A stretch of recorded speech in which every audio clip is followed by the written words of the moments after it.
নমস্কার বন্ধুরা, আপনারা নিশ্চয়ই ভালো আছেন। রিঙ্কু রান্নাঘরে আপনাদের সবাইকে স্বাগত। বন্ধুরা, আজ আমি তৈরি করব নিরামিষ কচু শাকের একটি রেসিপি। বন্ধুরা, আমরা কম বেশি সবাই জানি কচু শাকে প্রচুর পরিমাণে আয়রন থাকে। এছাড়া নানা রকম খনিজ পদার্থ, ভিটামিন পর্যাপ্ত পরিমাণে থাকায় কচু শাক খাওয়া আমাদের ভীষণ প্রয়োজন। তাই আপনারা যারা কচু শাক খেতে ভয় পান তাদের জন্য আজ আমি একদম নতুন একটা পদ্ধতিতে রান্না করে দেখাবো। তাতে আপনাদের গলা চুলকোনোর তো কোনো চান্সই থাকবে না, উল্টে খেতে হবে ভীষণই টেস্টি। তাই ভিডিওটি স্কিপ না করে পুরোটা দেখার অনুরোধ রইল।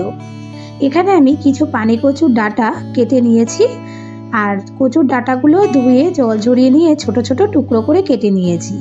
এর আগেও আমার চ্যানেলে ইলিশ মাছের মাথা দিয়ে কচুর শাকের একটা রেসিপি আপলোড করেছিলাম, সেখানে আমি দেখিয়েছিলাম কিভাবে কচুর শাক কাটতে হয়। আপনারা যারা এখনও দেখেননি তাদের জন্য ডেসক্রিপশন বক্সে লিঙ্কটা দিয়েছি, একবার সেখানে গিয়ে দেখে নিতে পারেন।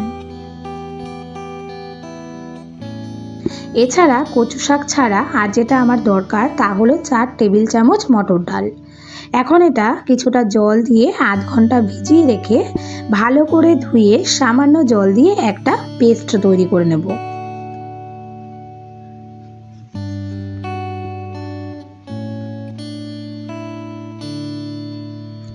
ডাল ভিজিয়ে রেখে একটা গ্যাসে কড়াই চাপিয়ে তাতে দেব 500 ml এর মতো জল। তারপর জলের মধ্যে কেটে রাখা কচু ডাঁটাগুলো দিয়ে দেব।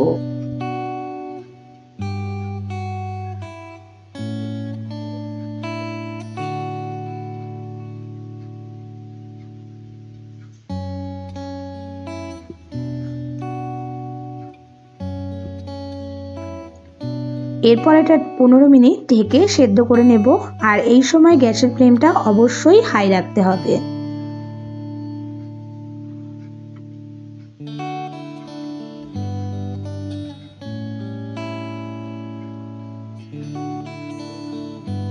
পনেরো মিনিট হয়ে গেছে, এখন ঢাকনাটা তুলে নেব এবং দেখুন কচু শাকগুলো কিন্তু অলমোস্ট সেদ্ধ হয়ে গেছে। কোনো নাড়াচাড়ার প্রয়োজন নেই। এইভাবে 15 মিনিট পরে একবারে তুলে দেখুন একদম সেদ্ধ হয়ে গেছে।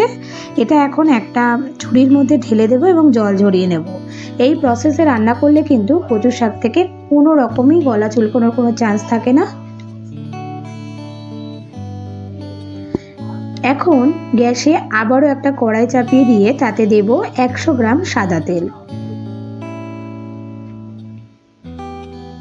তেলটা ভালো করে গরম করে নিয়ে গ্যাসের ফ্লেমটা লো করে দিয়ে এর মধ্যে দেব 4টে শুকনো লঙ্কা। আপনারা যে যেরকম ঝাল খেতে পছন্দ করেন সেটা বুঝেই লঙ্কাটা দেবেন। লঙ্কাগুলো ছিঁড়ে টুকরো করে তেলের মধ্যে দিয়ে দিচ্ছি। 10 সেকেন্ডের মতো ভেজে নেব। তারপর এর মধ্যে দেব 1 চামচ পাঁচফোড়ন। পাঁচফোড়ন দিয়ে কিন্তু বেশিক্ষণ ভাজবো না, এতে সুন্দর স্মেলটা নষ্ট হয়ে যায়। তারপর দেব 2টো তেজপাতা। তেজপাতাটাও একটু ছিঁড়ে এর মধ্যে দেব। এখন নেড়ে চেড়ে নেব।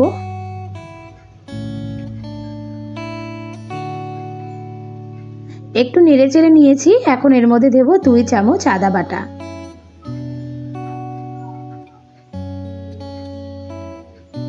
আদা বাটাটা দিয়ে আবার নাড়াচাড়া করে নিচ্ছি।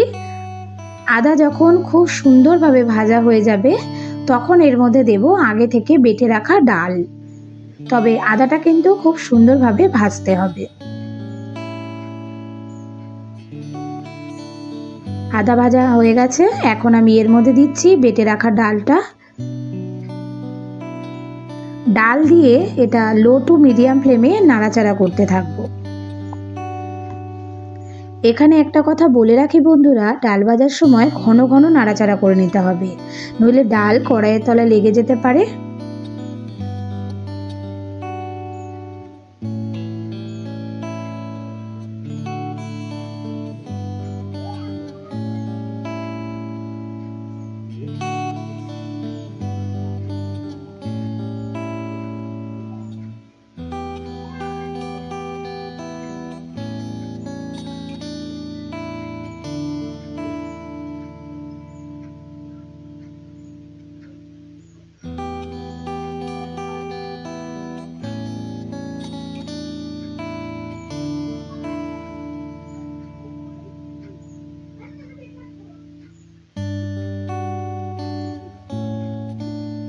এইভাবে মিনিট 5 ভেজে নিয়ে এখন আমি এর মধ্যে দেব সামান্য লবণ। আর এখানে সামান্য লবণ দিচ্ছি কারণ রান্নার শেষের দিকটা টেস্ট করে নিয়ে আবার লবণ দেব। তারপর দিলাম 1 চামচ হলুদ ও 1 চামচ চিনি। এখন এটা ভালো করে নাড়াচাড়া করে ভেজে নেব যতক্ষণ না ডাল ভাজাটা লালচে মতন হচ্ছে।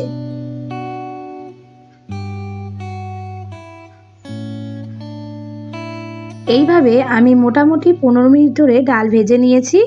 দেখুন ডালটা একদম লালচে আকার হয়ে গেছে আর এটা কিন্তু অনেকটাই ঝুরঝুরে হয়ে গেছে। ঠিক এই পর্যায়ে এখন এর মধ্যে দেব সেদ্ধ করে রাখা কচু শাকগুলো।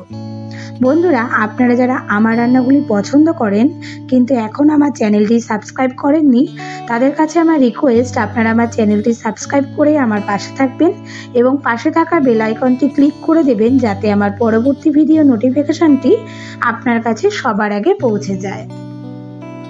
সেদ্ধ করা কচু শাক দিয়ে বেশ ভালো করে মিশিয়ে নেব আর এইভাবে বারে বারে নাড়াচাড়া করতে থাকবো যাতে কড়াইয়ের তলায় লেগে না যায়।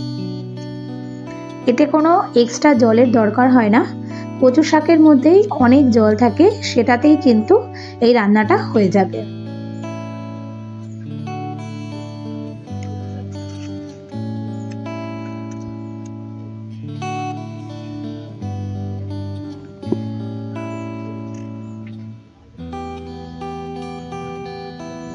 এইভাবে নাড়াচাড়া করতে করতে প্রায় 15 মিনিট পর দেখুন কচু শাকের যে এক্সট্রা জল সেটা কিন্তু অনেকটাই শুকিয়ে গেছে।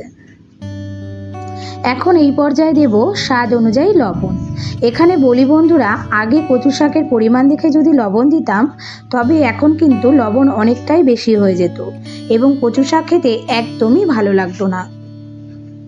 পার্সোনালি আমার কচু শাক একটু মিষ্টি মিষ্টি হলেই খেতে ভালো লাগে, তাই আমি একটু টেস্ট করে সামান্য চিনি দিয়েছিলাম। কচু শাক যখন এই রকম আঠালো আঠালো হয়ে যাবে এবং শাকের এক্সট্রা জল শুকিয়ে আসবে তখন বুঝতে হবে কচু শাক প্রায় হয়ে এসেছে।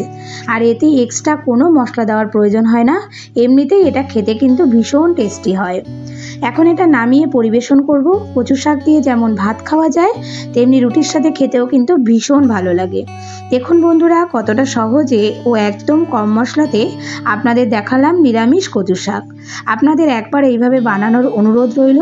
ভালো লাগলে একটা লাইক ও শেয়ার করে দেবেন, সাথে কমেন্ট সেকশানে আপনাদের মতামত জানাতে কিন্তু একদমই ভুলবেন না।